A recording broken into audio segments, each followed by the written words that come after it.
이란 전쟁의 승자는 미국도 이스라엘도 아닙니다. 바로 한국입니다. 지금 이 한마디 때문에 전 세계가 발칵 뒤집혔습니다. 그런데 지금 이란 전쟁의 여파로 극심한 혼란과 공포에 빠진 나라가 있습니다.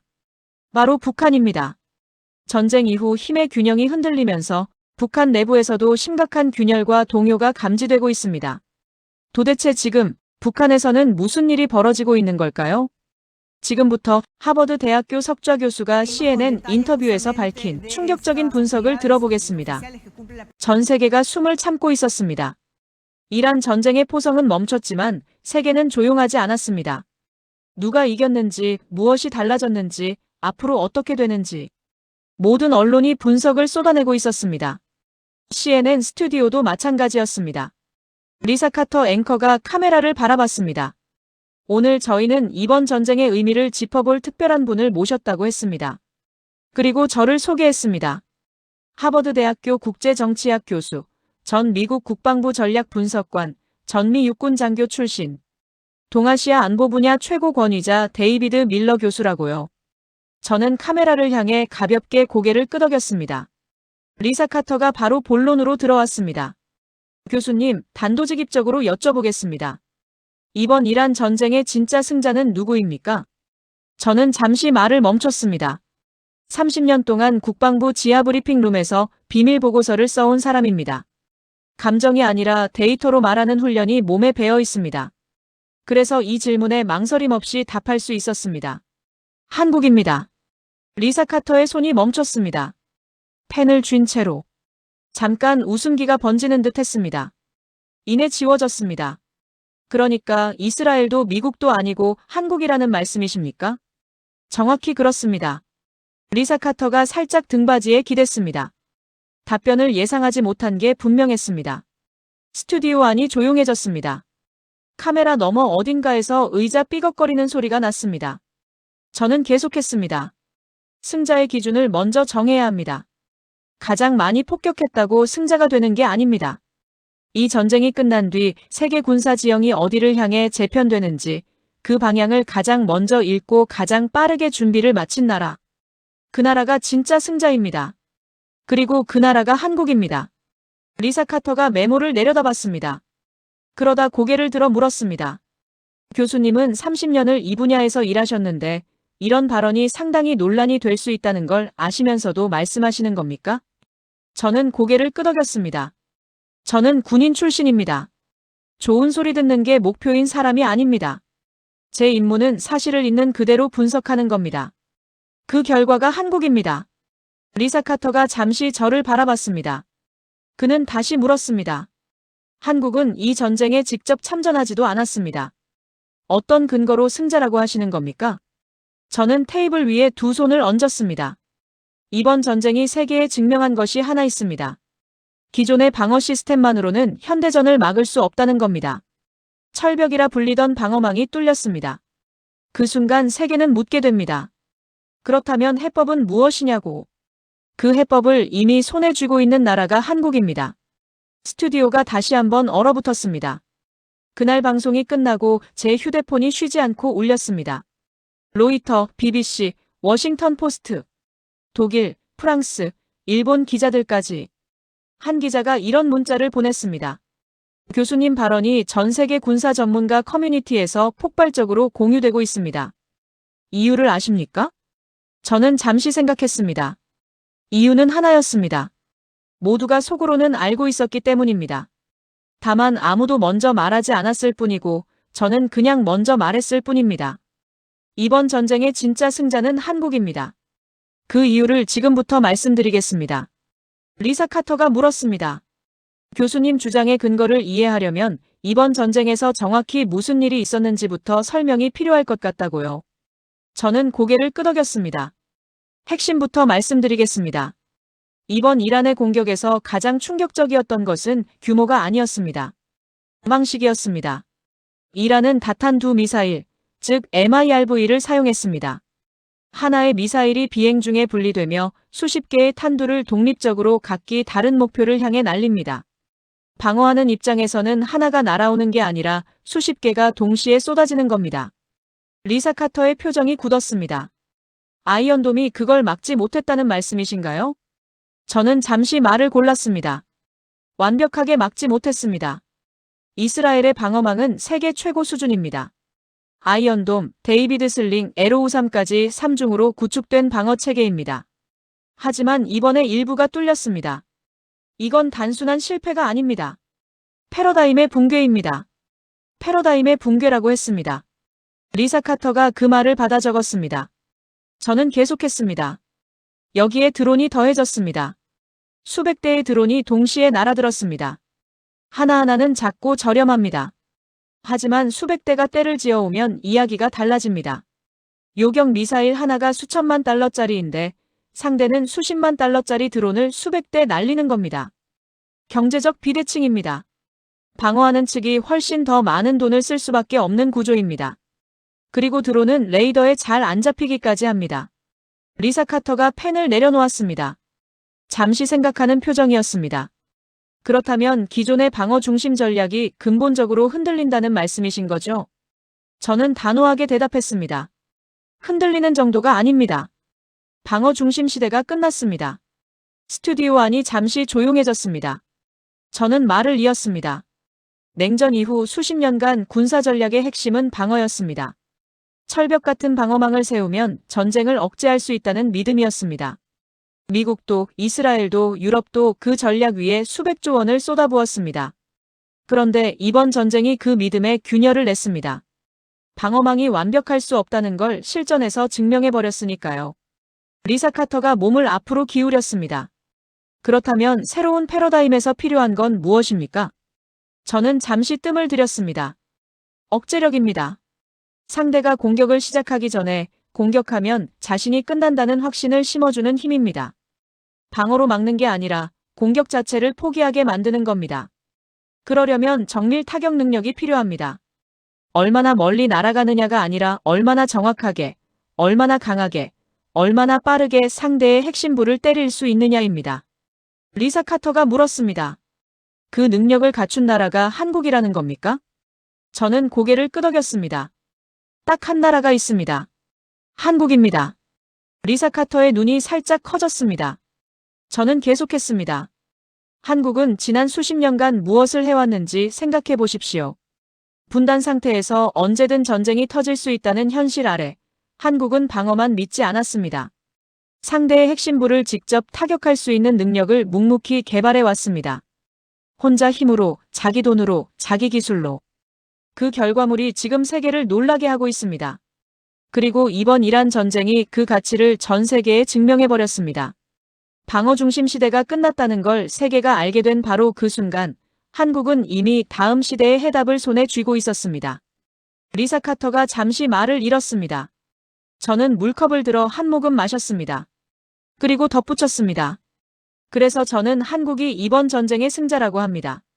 총 한 발 쏘지 않았지만 이 전쟁이 한국의 가치를 세계에 공짜로 광고해줬으니까요. 리사 카터가 잠시 메모를 정리했습니다. 그리고 눈을 들어 저를 바라봤습니다.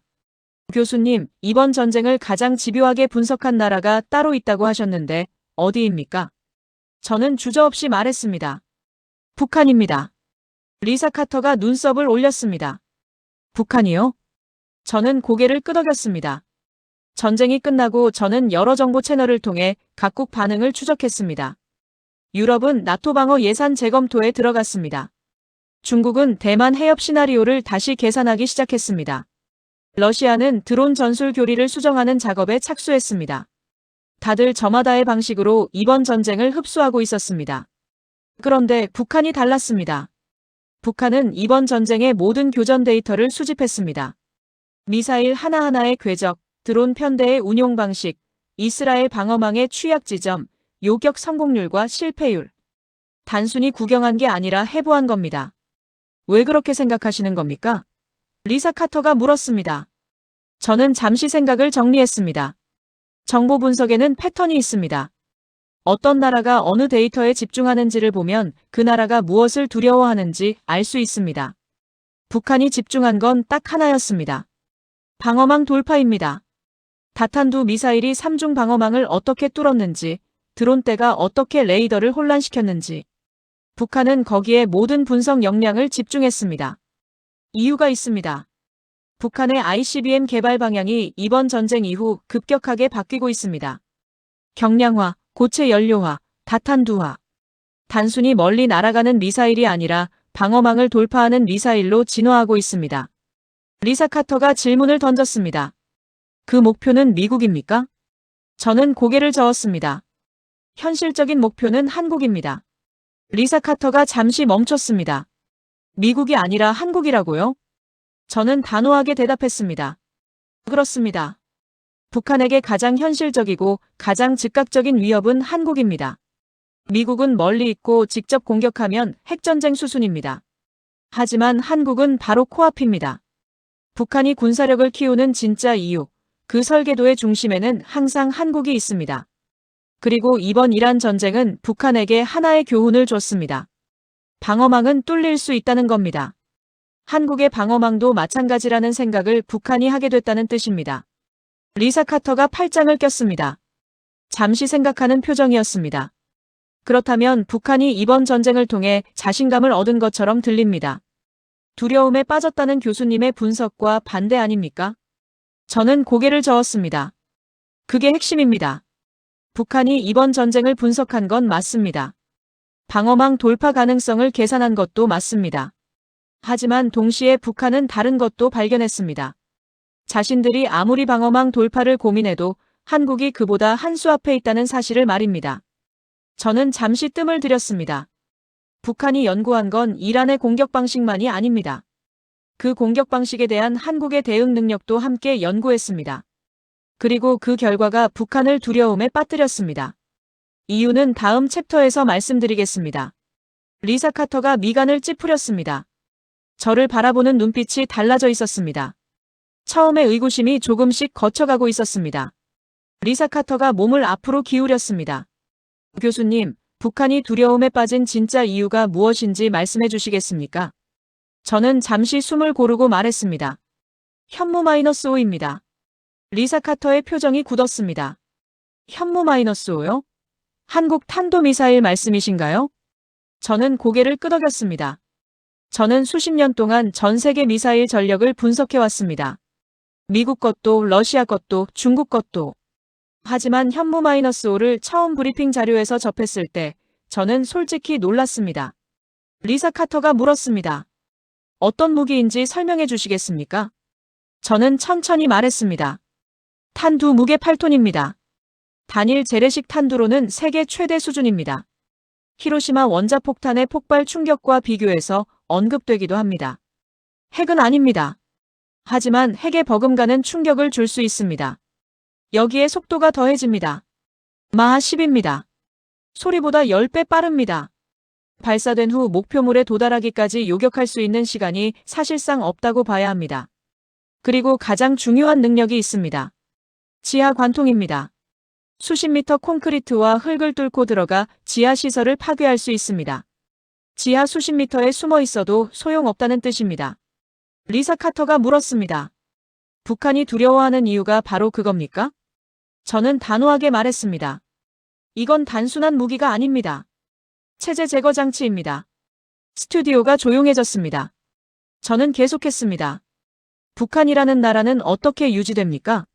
김정은이라는 최고 지도자와 핵심 지휘부가 있기 때문입니다.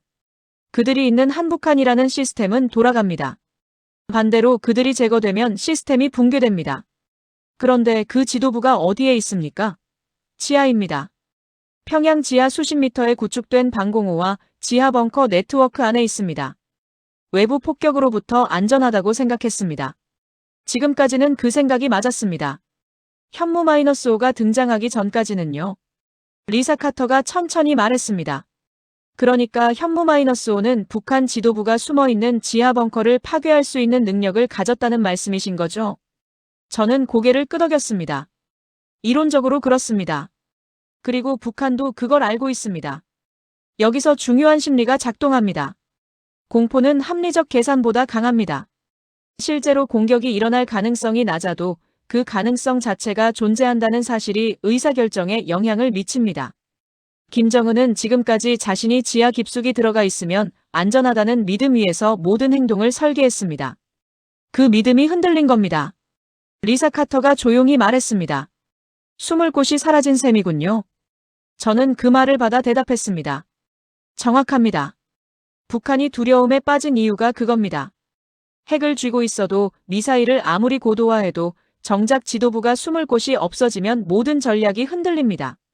이번 이란 전쟁이 세계의 방어망이 뚫릴 수 있다는 걸 보여줬다면 현무-5는 북한에게 지하도 뚫릴 수 있다는 걸 보여준 겁니다. 그래서 북한은 지금 두려움에 떨고 있습니다. 리사 카터가 팔짱을 끼며 물었습니다.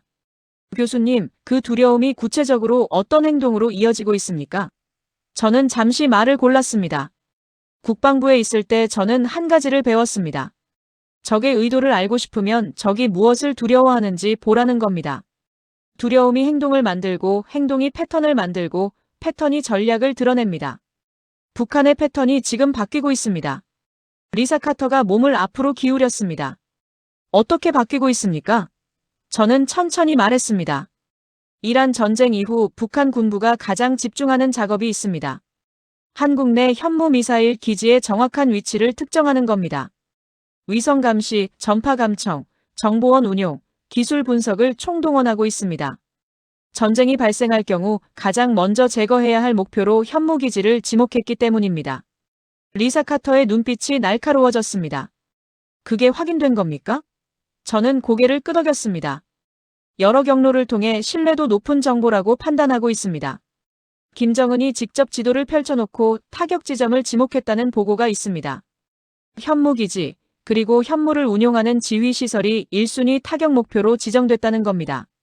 단순히 군 참모들의 계획이 아닙니다. 최고 지도자가 직접 챙기고 있다는 뜻입니다. 그게 무엇을 의미하는지 아십니까? 리사 카터가 잠시 생각하는 표정을 지었습니다.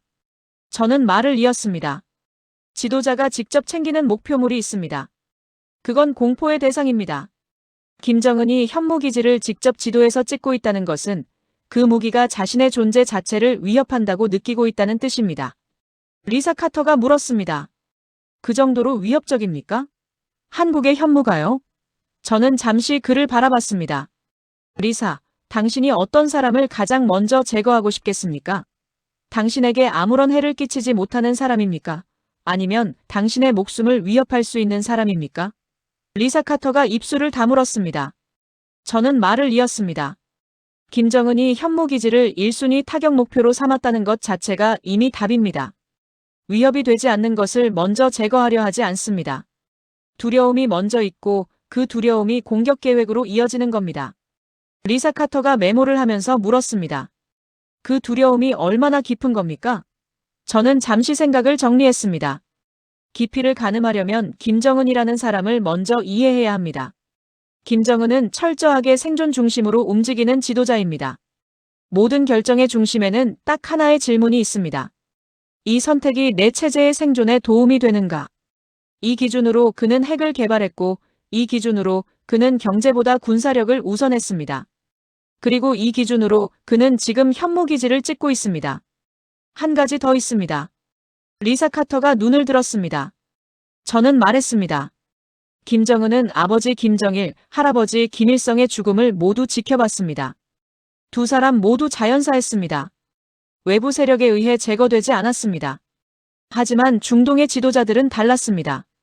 카다피가 어떻게 됐는지, 사담 후세인이 어떻게 됐는지 김정은은 누구보다 잘 알고 있습니다. 그리고 이번 이란 전쟁에서 이란의 핵심 군사 지도부 일부가 정밀 타격으로 제거됐다는 사실도 봤습니다. 그 장면들이 김정은의 머릿속에 각인돼 있습니다. 리사 카터가 조용히 말했습니다. 자신도 그렇게 될 수 있다는 공포겠군요.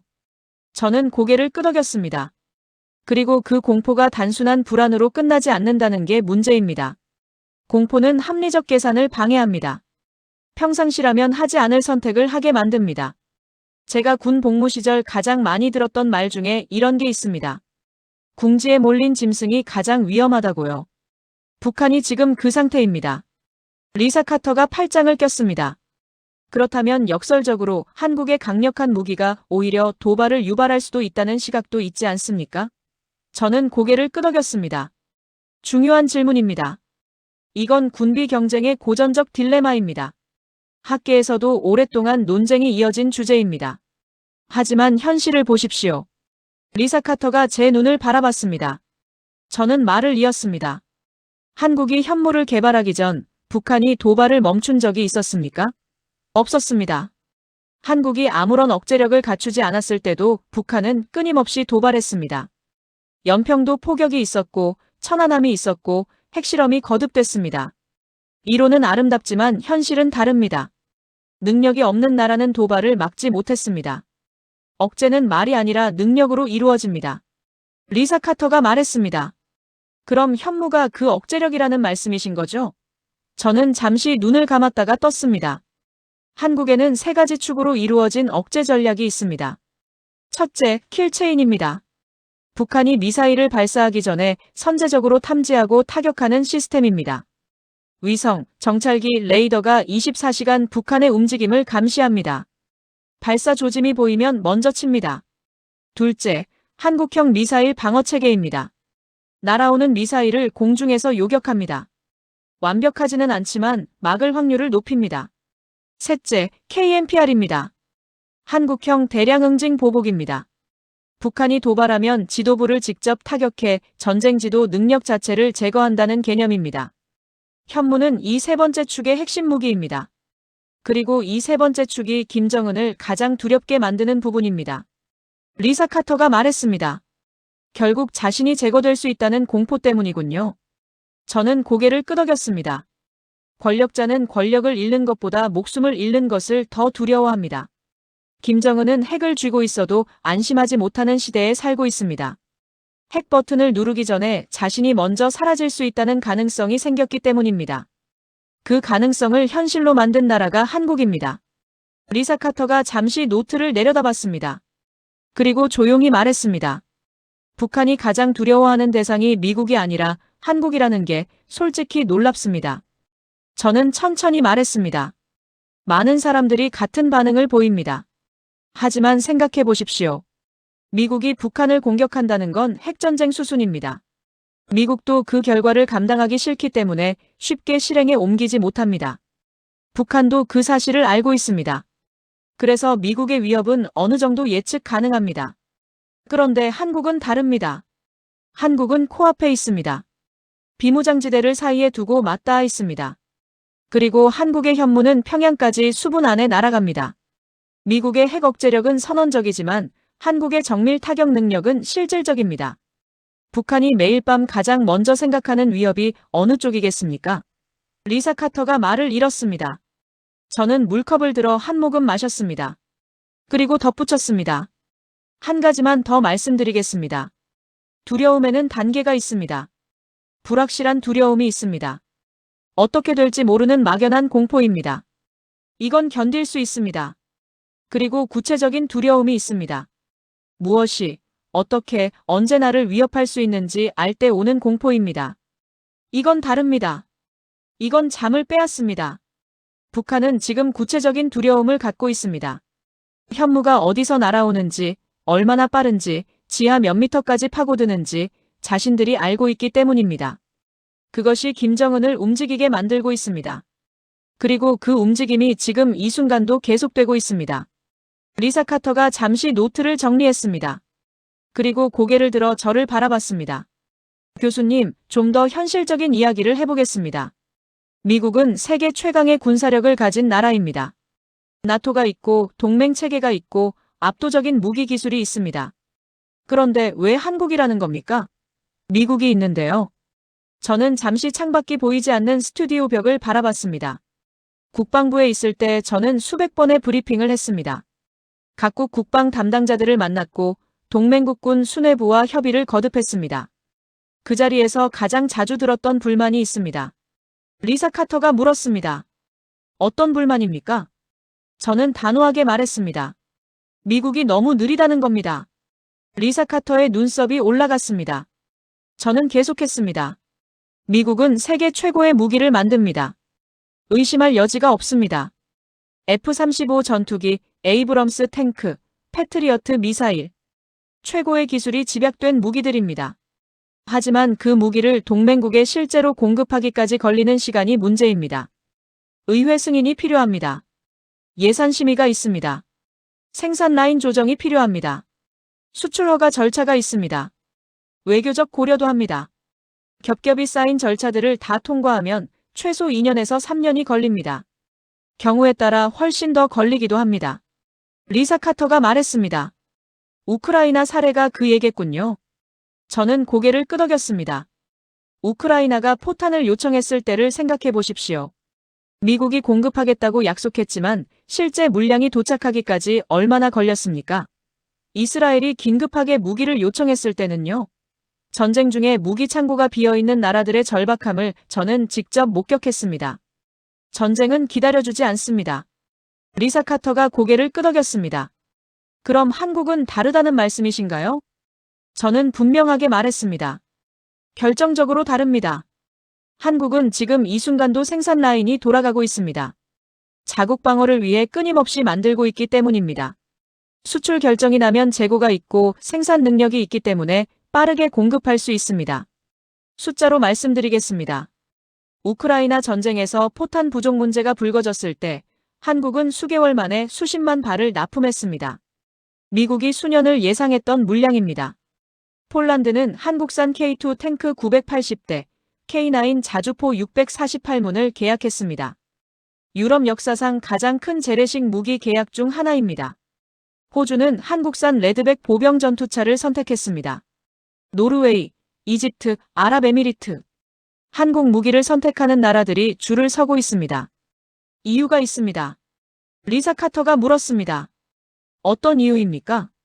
저는 세 가지로 정리했습니다. 첫 번째는 속도입니다. 앞서 말씀드린 대로 한국은 빠릅니다. 전쟁 중에 무기가 필요한 나라는 2년을 기다릴 여유가 없습니다. 두 번째는 가격입니다. 미국산 무기는 비쌉니다. 기술이 최고인 만큼 가격도 최고입니다.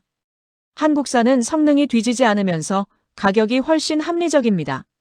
폴란드가 미국산 탱크 대신 한국산을 선택한 데는 그 이유가 큽니다. 같은 예산으로 더 많은 수량을 살 수 있으니까요. 세 번째가 가장 중요합니다. 리사 카터가 집중하는 눈빛이었습니다. 저는 말을 이었습니다. 실전 최적화입니다. 한국 무기는 책상 위에서 설계된 게 아닙니다. 실제 위협 앞에서 개발됐습니다.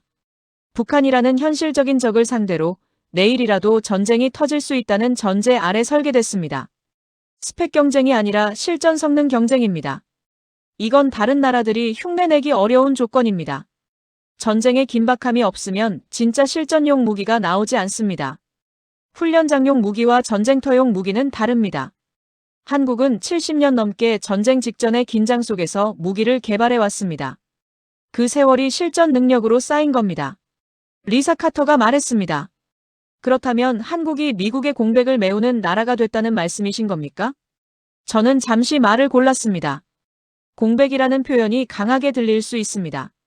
미국은 여전히 세계 최강입니다. 하지만 현실적인 빈자리가 있습니다.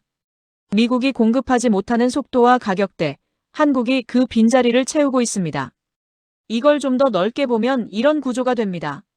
전 세계 동맹국들이 미국 무기를 기다리면서 동시에 한국에 긴급 주문을 넣고 있습니다. 미국이 전략을 제공하고 한국이 실전 물자를 공급하는 구조입니다. 이건 경쟁 관계가 아니라 보완 관계입니다. 그리고 그 보완 관계 속에서 한국의 역할이 급격하게 커지고 있습니다. 리사 카터가 잠시 생각에 잠겼습니다. 저는 말을 이었습니다. 한 가지 더 말씀드리겠습니다. 무기 공급이 단순히 돈 버는 사업이 아니라는 겁니다. 무기를 공급한다는 건 그 나라와 안보 파트너십을 맺는다는 뜻입니다. 내 무기를 쓰는 나라는 내 편이 될 수밖에 없습니다. 부품을 지원받아야 하고 교육 훈련을 받아야 하고 업그레이드를 받아야 하기 때문입니다.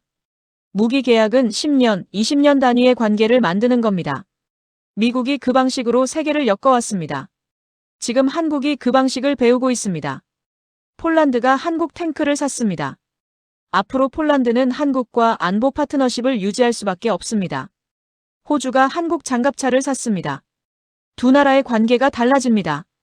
이 나라들이 유사시에 어느 편에 서겠습니까? 리사 카터가 천천히 말했습니다. 그러니까 한국이 무기를 팔면서 동시에 외교적 네트워크를 넓히고 있다는 거군요. 저는 고개를 끄덕였습니다. 정확합니다.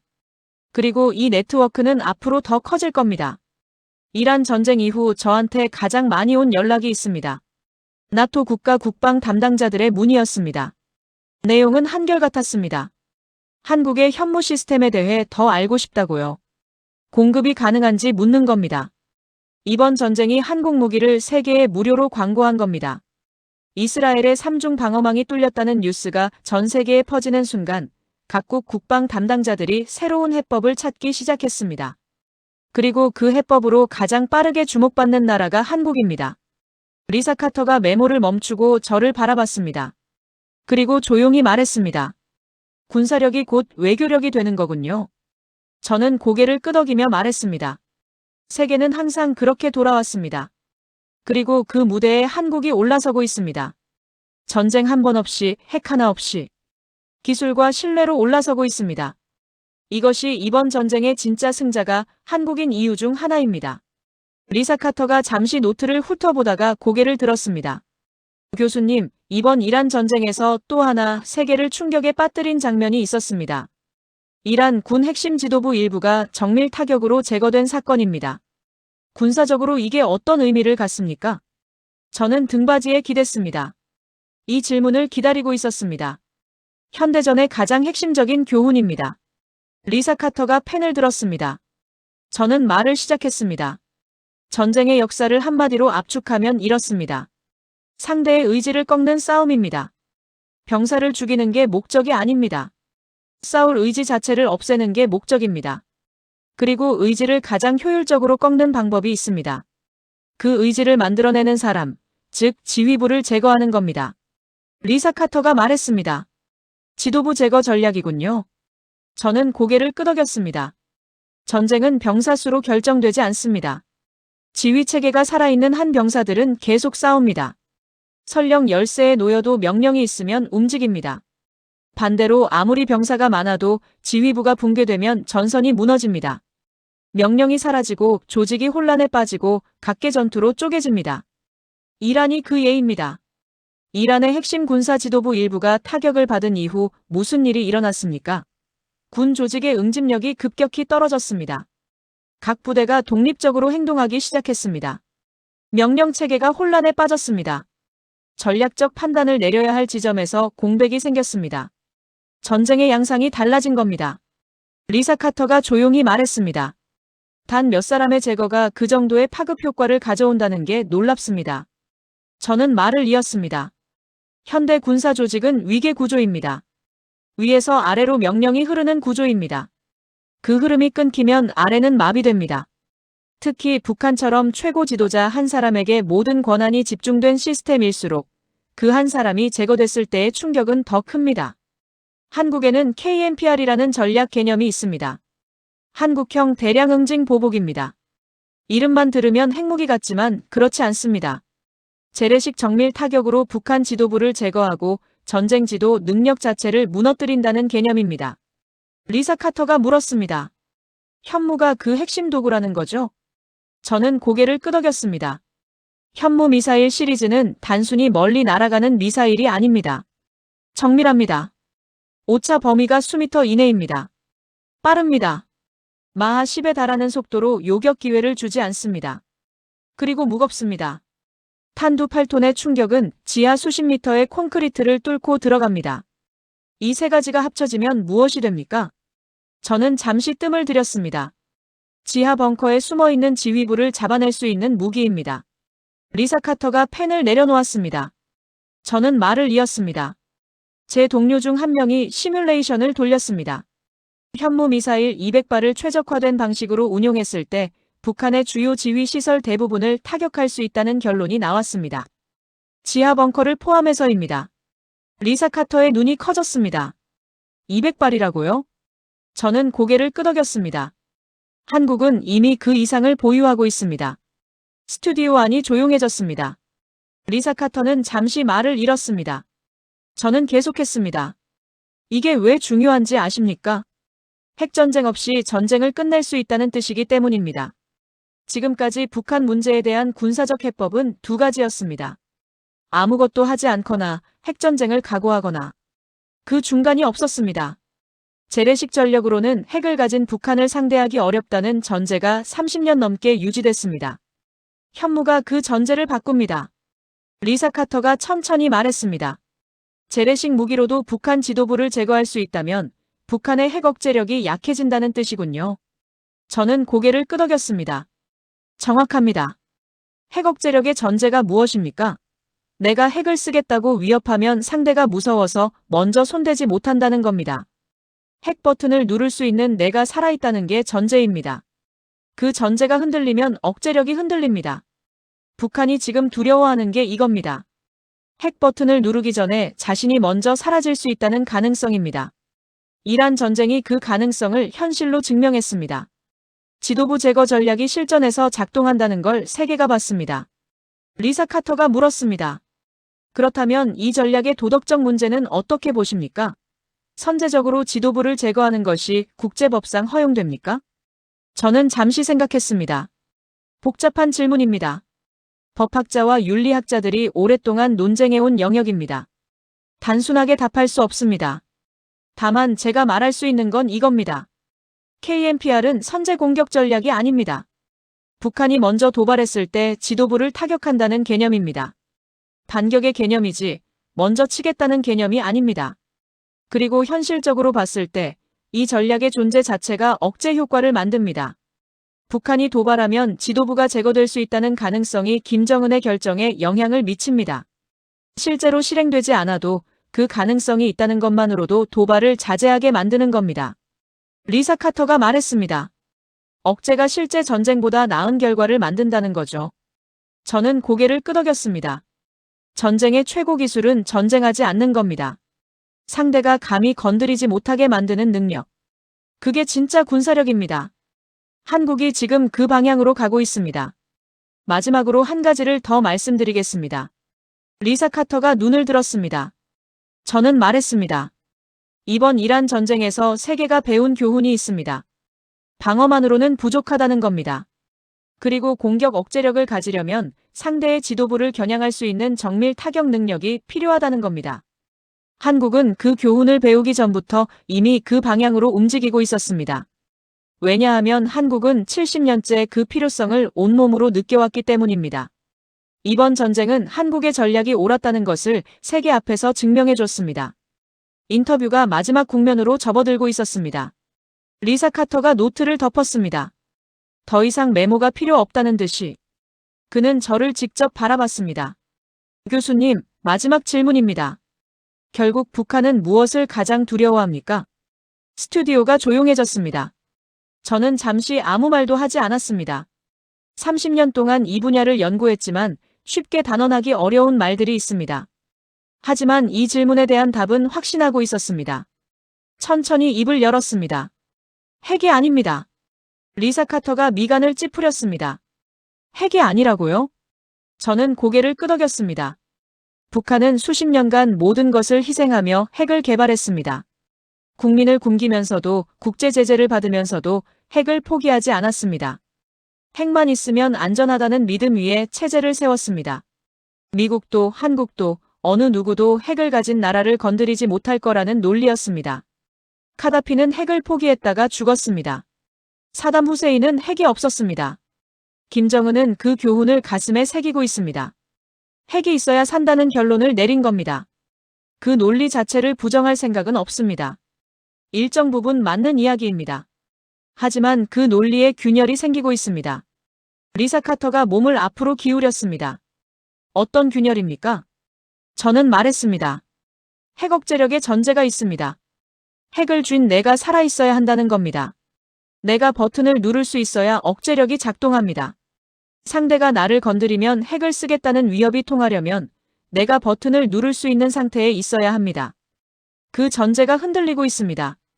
한국의 정밀 타격 능력이 현실화되면서 이제 버튼을 누르기 전에 제거될 수 있다는 가능성이 생겼습니다.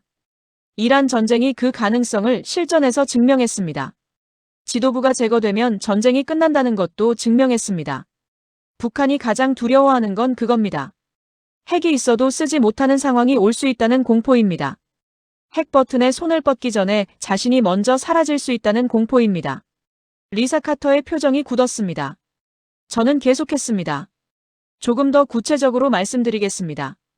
김정은의 하루를 생각해 보십시오. 그는 매일 어디에 있는지를 철저히 숨깁니다. 평양에 있다는 소문이 나면 지방으로 움직입니다. 공식 일정은 뒤에 발표됩니다. 이동 경로는 극비입니다.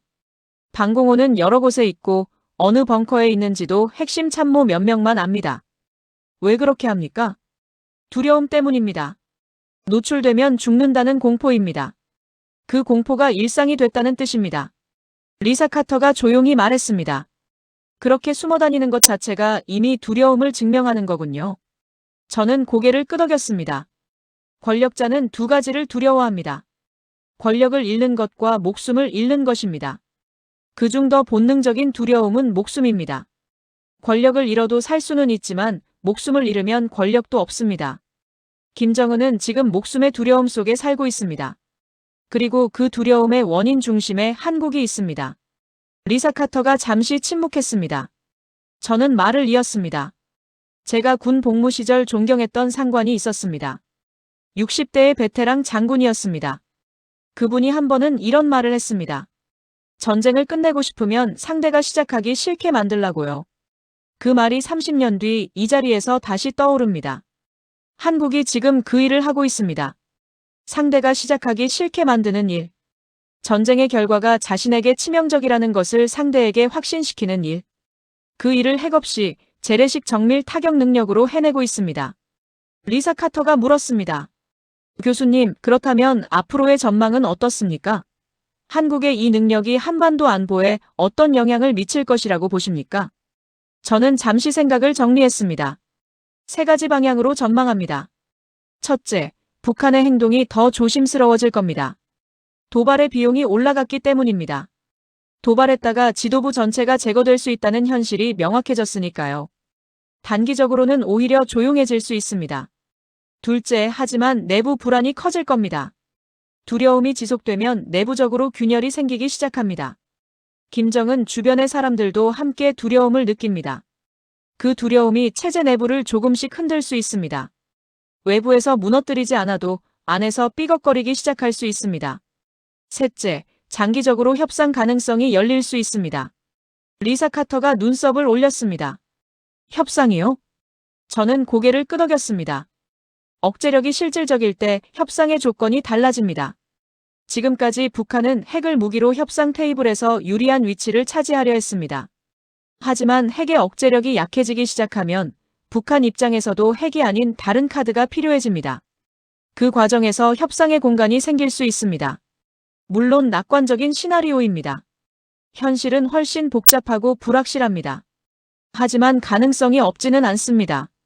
리사 카터가 잠시 말을 멈추고 저를 바라봤습니다. 그리고 천천히 물었습니다. 교수님, 마지막으로 한마디만 해주십시오. 한국을 이번 전쟁의 승자라고 부르는 이유를 한 문장으로 정리해 주신다면요. 저는 잠시 눈을 감았습니다. 30년의 시간이 머릿속을 스쳤습니다. 국방부 지하 브리핑룸. 수백 장의 비밀 보고서. 전장을 누볐던 젊은 날. 그리고 수십 년 동안 데이터 위에서 분석해온 한국이라는 나라. 눈을 뜨고 천천히 말했습니다. 전쟁을 하지 않고 전쟁을 이기는 나라가 진짜 강한 나라입니다. 한국이 그 나라입니다. 리사 카터가 오랫동안 아무 말도 하지 않았습니다. 그리고 조용히 고개를 끄덕였습니다. 방송이 끝난 뒤 저는 스튜디오를 나와 혼자 복도를 걸었습니다. 신발 소리만 울렸습니다. 30년 전 처음 동아시아 안보를 공부하기 시작했을 때 한국은 제 연구의 변방이었습니다.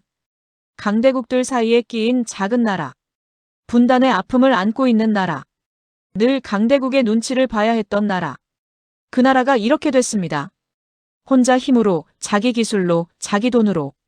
핵 하나 없이 전쟁을 억제하는 능력을 만들었습니다. 총 한 발 쏘지 않고 적에게 공포를 심었습니다.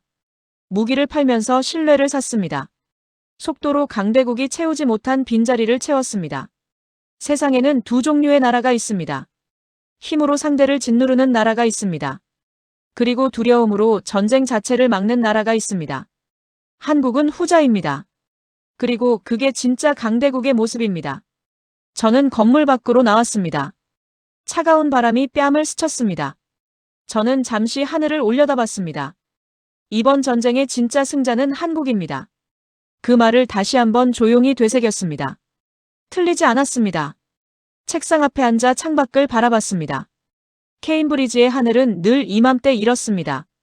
잿빛이지만 맑습니다. 무겁지만 투명합니다.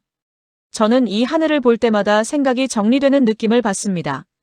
CNN 방송 이후 쏟아진 메일과 연락들을 하나씩 읽었습니다.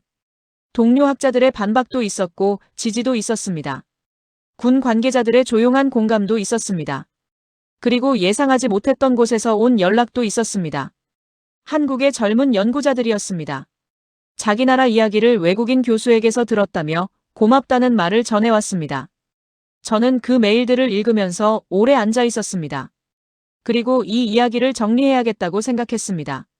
단순히 한국의 군사력 이야기로 끝내기에는 이 안에 담긴 것들이 너무 많기 때문입니다. 첫 번째 교훈. 두려움은 핵보다 강하다. 이 말이 역설처럼 들릴 수 있다는 걸 압니다. 핵이 있는데 무슨 두려움이냐고요. 하지만 생각해 보십시오. 핵은 억제력입니다. 억제력은 상대의 계산을 바꾸는 힘입니다. 상대가 나를 건드리면 자신도 끝난다는 계산을 하게 만드는 힘입니다. 그런데 그 계산에 전제가 있습니다. 내가 살아서 버튼을 누를 수 있어야 한다는 겁니다. 한국의 현무가 만들어낸 것은 바로 이겁니다. 핵 버튼을 누르기 전에 버튼을 쥔 손이 사라질 수 있다는 가능성입니다. 핵이라는 절대 무기의 전제를 흔들어버린 겁니다. 2010년 이후 북한의 핵실험 횟수를 추적해보면 흥미로운 패턴이 보입니다. 한국의 미사일 전력이 고도화되던 시기와 북한의 지하벙커 증설 작업이 가속화된 시기가 겹칩니다. 숨는 곳을 더 깊이 팠다는 뜻입니다. 누군가를 피해서요. 두려움이 행동을 바꿨습니다. 핵이 아니라 정밀 타격에 대한 두려움이요. 이건 군사학 교과서에 오래전부터 있던 개념입니다. 억제는 선언이 아니라 능력으로 이루어진다는 겁니다. 칼을 가졌다는 말이 억제력이 아니라 상대가 그 칼의 날카로움을 믿을 때 비로소 억제력이 됩니다. 한국이 30년에 걸쳐 만들어온 것이 그 신뢰성입니다. 두 번째 교훈. 전쟁의 승자는 전쟁터 밖에서 결정된다. 이란 전쟁에서 한국은 단 한 발의 총도 쏘지 않았습니다. 그런데 저는 한국을 승자라고 불렀습니다. 많은 사람들이 그게 이상하다고 했습니다. 하지만 역사를 보면 언제나 그랬습니다. 1차 세계대전 이후 가장 큰 이익을 얻은 나라는 직접 싸운 나라가 아니었습니다. 무기를 팔고 채권을 쥔 나라였습니다. 냉전 기간 동안 가장 많이 성장한 나라들 중 일부는 전쟁의 직접 당사자가 아니었습니다. 분쟁이 만들어내는 수요를 가장 빠르게 포착한 나라들이었습니다. 한국이 지금 그 위치에 있습니다. 이란 전쟁이 만들어낸 새로운 수요가 있습니다. 방어만으로는 부족하다는 교훈이 생겼고 정밀 타격 능력에 대한 수요가 폭발했습니다. 그 수요에 가장 빠르게, 가장 합리적인 가격으로 응답할 수 있는 나라가 한국입니다. 전쟁은 전쟁터에서 끝나지 않습니다. 전쟁이 끝난 뒤 누가 세계 질서의 새로운 중심에 서느냐, 거기서 진짜 결과가 결정됩니다. 폴란드 계약이 그 증거입니다. K2 탱크 980대, K9 자주포 648문. 유럽 역사상 손에 꼽히는 대규모 재래식 무기 계약입니다. 폴란드가 한국을 선택한 이유는 단순히 가격이 저렴해서가 아닙니다. 공급이 빠르고 실전 성능이 검증됐고 애프터 서비스가 확실하기 때문입니다. 그 신뢰가 쌓이는데 수십 년이 걸렸습니다. 전쟁터 밖에서 오랫동안 준비해온 사람이 전쟁이 끝난 뒤 웃습니다. 세 번째 교훈. 작은 나라의 생존 전략은 다르다. 저는 이 부분이 이 이야기에서 가장 울림 있는 대목이라고 생각합니다. 한국은 작은 나라입니다. 인구 5천만, 한반도 남쪽 절반. 주변에는 미국, 중국, 러시아, 일본이 있습니다. 바둑판으로 치면 사방이 대마에 둘러싸인 외로운 돌 하나입니다. 그 위치에서 살아남는 방법은 무엇입니까? 강대국에 기대는 겁니다. 그게 가장 쉬운 방법입니다. 미국 편에 서고 미국 무기를 사고 미국이 지켜주길 기다리는 겁니다. 많은 나라들이 그 선택을 했습니다. 그리고 많은 나라들이 그 과정에서 주권을 조금씩 잃었습니다. 한국은 달랐습니다. 미국과의 동맹을 유지하면서도 자기 힘을 키우는 길을 선택했습니다. 미사일 지침 때문에 한국이 자체 미사일을 개발하는데 오랫동안 제약이 있었다는 걸 아는 사람은 많지 않습니다. 미국이 한국의 미사일 사거리와 탄두 중량을 제한했습니다. 동맹 관계에서 상급자가 하급자의 군비를 통제한 겁니다. 한국은 그 제약 안에서도 기술을 개발했습니다. 그리고 끊임없이 협상해서 제약을 풀어냈습니다. 2021년 마침내 미사일 지침이 완전히 해제됐습니다. 사거리와 탄두 중량 모두 제한이 사라졌습니다. 그 이후 등장한 것이 탄두 8톤의 현무-5입니다. 제약 속에서 기술을 키우고 외교로 제약을 풀고 풀린 공간에서 도약하는 것. 이게 작은 나라가 살아남는 방식입니다. 강대국에 기대는 게 아니라 강대국이 필요로 하는 나라가 되는 겁니다. 지금 한국이 그 위치에 와 있습니다. 네 번째 교훈. 70년의 긴장이 기술이 됐다. 이 교훈은 역설입니다. 불행이 능력이 된 이야기입니다. 한국은 70년 넘게 전쟁 직전의 긴장 속에서 살아왔습니다. 분단이 됐고 전쟁이 있었고 휴전이 됐고 그 이후로 지금까지 전쟁이 끝나지 않은 상태입니다. 정전협정은 전쟁의 종료가 아닙니다. 싸움을 잠시 멈춘 것뿐입니다. 이 불행한 조건이 만들어낸 것이 있습니다. 실전에 맞는 무기 개발 능력입니다. 전쟁이 없는 나라는 무기를 이론으로 만듭니다. 가상의 적을 설정하고 시뮬레이션을 돌립니다. 하지만 한국은 달랐습니다. 실제 적이 바로 코앞에 있었습니다. 오늘 밤이라도 포탄이 날아올 수 있다는 현실 속에서 무기를 만들었습니다. 그 긴박함이 성능으로 녹아들었습니다. K9 자주포가 우크라이나 전쟁에서 실전 투입됐을 때 세계가 놀란 이유가 있습니다.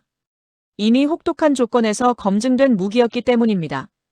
영하 수십 도의 겨울에도 작동하고 극도의 습기에도 버티고 빠른 사격 속도를 유지하는 것.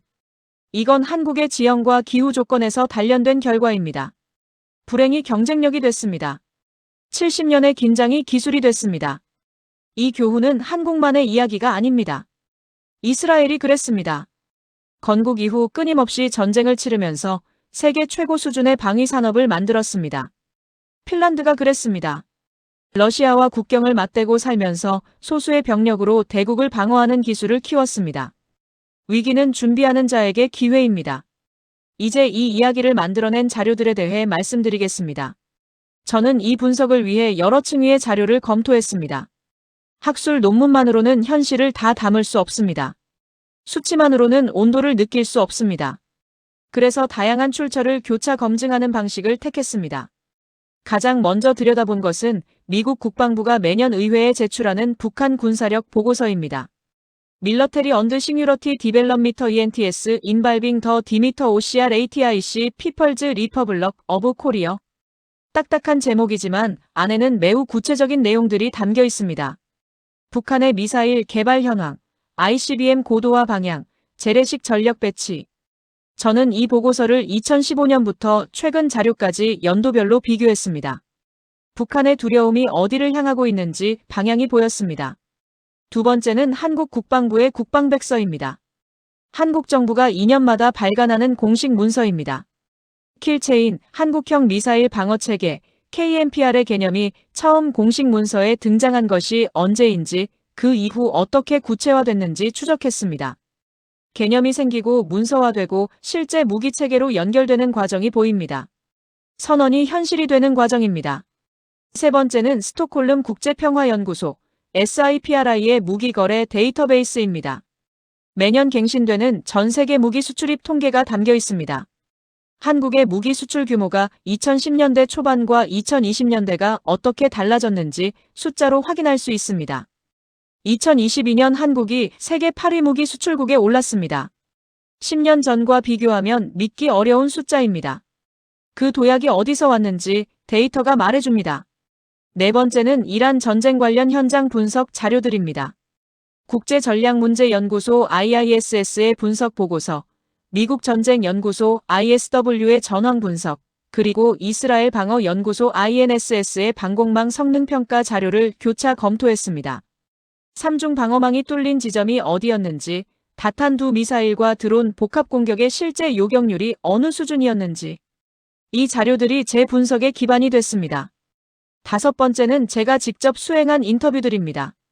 이름을 밝힐 수 없는 분들이 많지만 한국방위사업청 관계자, 현무개발에 참여했던 전직 연구원, 폴란드 국방부 조달 담당자, 그리고 우크라이나 전선에서 K9 자주포를 직접 운용한 포병 장교.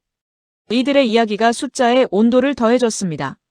특히 한국연구원의 말이 지금도 기억에 남습니다. 제가 현무-5의 개발 동기를 물었을 때 그는 잠시 웃으며 말했습니다. 한 번도 안심해 본 적이 없어서라고요. 태어나면서부터 전쟁이 끝나지 않은 나라에서 자랐으니까요. 그 말 한마디가 수백 페이지의 보고서보다 더 많은 것을 설명해 줬습니다.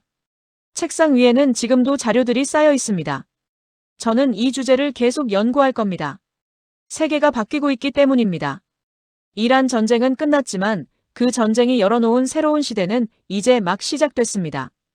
방어 중심에서 억제 중심으로, 규모의 전쟁에서 정밀도의 전쟁으로, 선언의 억제력에서 실질의 억제력으로, 그 전환의 중심에 한국이 있습니다. 창밖 하늘이 조금 밝아지고 있었습니다. 잿빛이 걷히고 옅은 파란색이 번지기 시작했습니다. 저는 커피를 한 모금 마셨습니다. 작은 나라가 이렇게 됐습니다. 핵 없이, 전쟁 없이 70년의 긴장을 기술로 바꾸면서 여기까지 왔습니다. 그리고 세계는 이제 그 나라를 주목하고 있습니다. 두려움을 심는 나라, 전쟁을 막는 나라, 억제하는 나라. 그게 한국입니다.